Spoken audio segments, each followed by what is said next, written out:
పార్లమెంట్లోని వైఎస్ఆర్సీపీ ఆఫీస్లో పార్టీ ఆవిర్భావ వేడుకలు ఘనంగా జరిగాయి. ఎంపీలు కేక్ కట్ చేసి వేడుక చేశారు.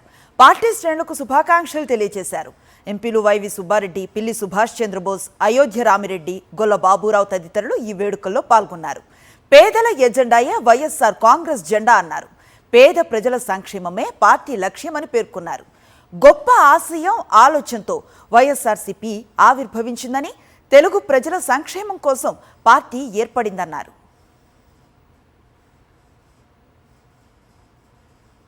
ఎప్పటికీ రాజకీయ నాయకులన్నా రాజకీయ పార్టీలన్నా ప్రజల్లో విశ్వాసం సన్నగిలింది.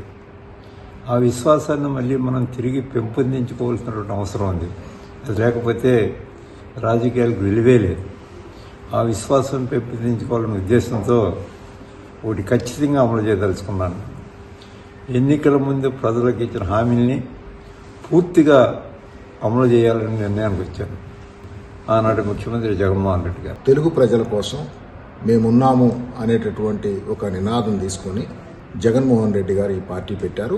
ఈ పార్టీ కనీసం 100 సంవత్సరాలు నిలబడే విధంగా ఏదైతే అభివృద్ధి, సంక్షేమం రెండింటినీ కూడాను బ్యాలెన్స్ చేసుకుంటూ ముందుకు వెళ్లే విధంగా ఈ పార్టీ ప్రయాణం ఉండాలని చెప్పేసి కోరుకుంటూ అందరికీ కూడా శుభాభినందనలు తెలియజేస్తాను.